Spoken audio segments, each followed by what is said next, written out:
ओम भास्कराय विद्महे देवाकराय धीमहि तन्नो सूर्य प्रचोदयाति। प्रिय मीन राशि के दर्शकों, आज हम बात करने वाले हैं सूर्यदेव भगवान आपके लाभ स्थान पर 15 जनवरी 2024 से 13 फरवरी 2024 तक आपके ठीक मित्रों कुंडली के 10वें भाव में रहेंगे। इनका प्रभाव क्या होगा यह समझने का प्रयास हम इस प्रोग्राम में करेंगे। नमस्कार। सबसे पहले जो हमारे नए दर्शक हैं उनको मकर संक्रांति की ढेरों शुभकामनाएं, और जो हमारे पुराने दर्शक हैं, जो हमारा परिवार है पुराना, उनको लाखों करोड़ों मेरी ओर से मकर संक्रांति की शुभकामनाएं। चलिए प्रोग्राम में आगे बढ़ते हैं और समझने का प्रयास करते हैं कि सूर्यदेव भगवान का हमारे ठीक मित्रों कुंडली के एकादश भाव अर्थात 11th हाउस में इनका फल क्या प्राप्त होगा, यह समझने का प्रयास करेंगे। यह प्रोग्राम मून साइंस आपकी चंद्र राशि पर आधारित है।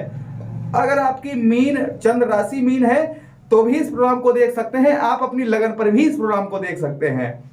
आपको दोनों नहीं पता है मेरी लगन क्या है, मेरी चंद्र राशि क्या है, वह स्थिति में इस प्रोग्राम को आप नाम राशि पर देख सकते हैं। चलिए प्रोग्राम में आगे बढ़ते हैं और समझने का प्रयास करते हैं।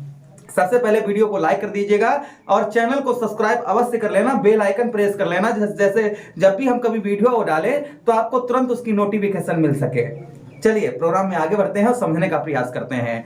कुंडली का एकादश भाव ही हमारा वह भाव है कि हमने ये सोचा कि हम ये भाला कार्य है, हमारा ये सपना पूरा हो जाए, हमारा वह सपना पूरा हो जाए, हम वह काम कर लें, हम यह काम कर लें, अर्थात हमारे विचारों का भाव, लाभ का स्थान, सफलता का स्थान, और सफलता के स्थान पर 1 वर्ष के बाद में सूर्यदेव भगवान का राशि गोचर हो रहा है। अर्थात हमारे कार्यों में सफलता हमें प्राप्त होने वाली है, गवर्नमेंट जॉब में प्रमोशन होने वाला है। एक एक चीज को आपको विस्तार पूर्वक समझाने का प्रयास करेंगे। चलिए प्रोग्राम में आगे बढ़ते हैं और समझने का प्रयास करते हैं। मित्रों 15 ध्यान दीजिए, 15 जनवरी को हम आपको थोड़ा सा बता दें कि मकर संक्रांति कब मनाई जाएगी। 15 जनवरी को मनाई जाएगी, क्योंकि 15 जनवरी को जब सूर्यदेव भगवान राशि परिवर्तन करेंगे और मकर राशि में प्रवेश होंगे तभी तो होगी मकर संक्रांति, क्योंकि हर साल संक्रांति आती है। अभी मित्रों आपके भी मीन लगन पर आएगी तो मीन संक्रांति, मीन के बाद सूर्य भगवान मेष पर चले जाएंगे, मेष संक्रांति। जिस भी राशि में सूर्यदेव भगवान होते हैं उसे हम संक्रांति बोलते हैं। मकर राशि की संक्रांति इसलिए खास होती है कि इस दिन सूर्यदेव भगवान उत्तरायण हो जाते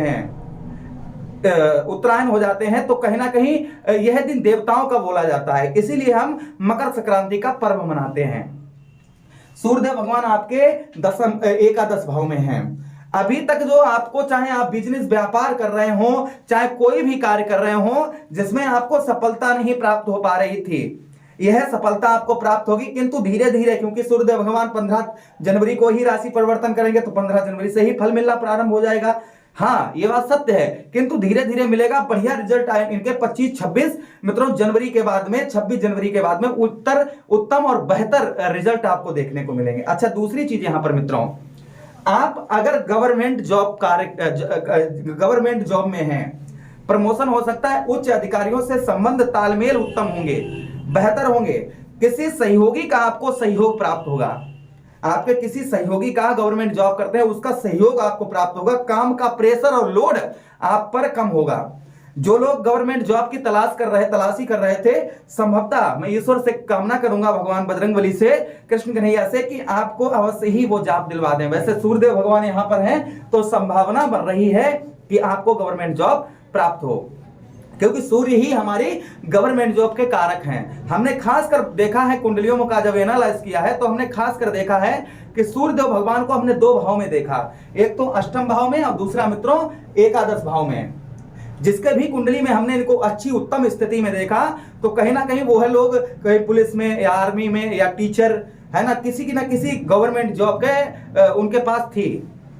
तो हमने उनकी जब कुंडली का एनालाइज किया तो हमने देखा तो मित्रों कहीं ना कहीं सूर्यदेव भगवान आपके 11th हाउस में है, तो जो लोग जॉब की तैयारी कर रहे थे उन लोगों को जॉब की प्राप्ति हो सकती है, उनको जॉब जो है मिल सकता है। अच्छा मित्रों, उसी के साथ ही साथ आगे हम बात करें कि आपका फंसा हुआ, रुका हुआ धन, रुका हुआ पैसा, मित्र यारों के पास, दोस्तों के पास, रिश्तेदारी में सैलरी रुकी हुई है, इस तरीके से आपका अगर कहीं धन रुका हुआ था वह धन आपका प्राप्त हो सकता है। संभावना ये भी सूर्यदेव भगवान की तरफ से बन रही है, किंतु यहाँ पर हड्डी से रिलेटेड परेशानी आपको थोड़ा बहुत परेशान कर सकती है। हड्डी से रिलेटेड कोई रोग है, कोई समस्या है, तो वह थोड़ी बहुत आपको देखी जाएगी।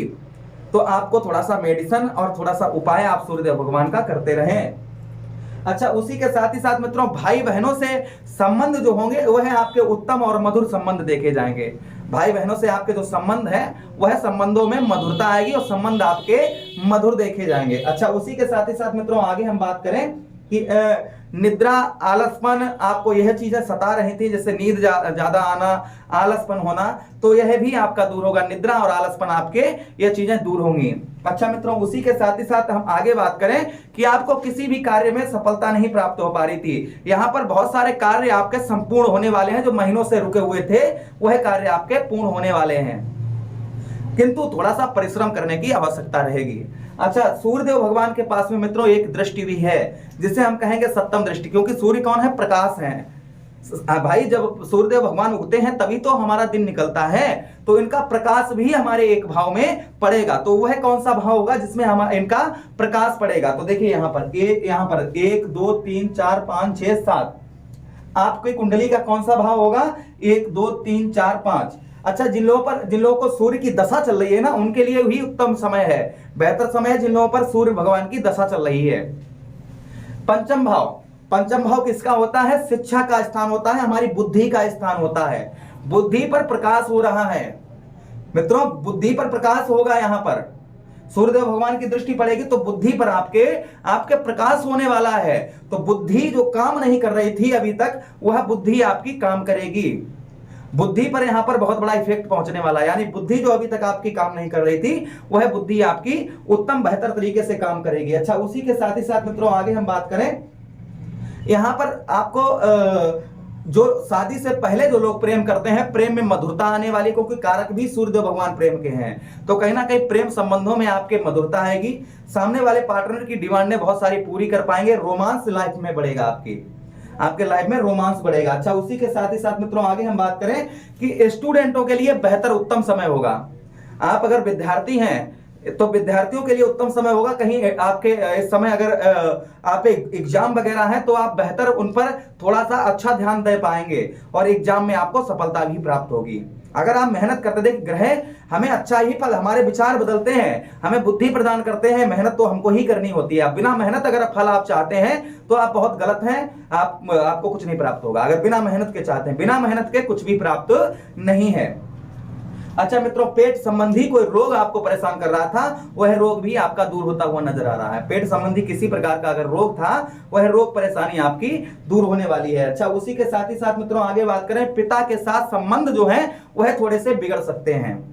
पिता के साथ संबंध बेहतर उत्तम संबंध बनाकर रखें, मधुर संबंध बनाकर रखें। अच्छा मित्रों, रेमेडीज उपाय क्या करनी है? देखिए, सूर्यदेव भगवान को प्रसन्न करने के लिए आप क्या करिएगा, रविवार का दिन ही सूर्यदेव भगवान को समर्पित होता है।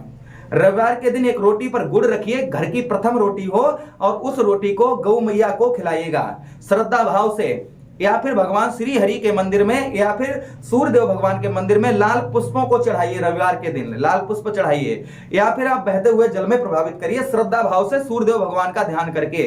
कोई भी उपाय करें सूर्यदेव भगवान का ध्यान करके शुभ मुहूर्त में करें, आपको इनके बेहतर अच्छे रिजल्ट प्राप्त होंगे। हम मुझे आदेश दें, किसी अन्य प्रोग्राम में पुनः भेंट करते हैं, तब तक आप लोग अपना ख्याल रखिए। प्रेम से बोलिए कृष्ण कन्हैया लाल की जय।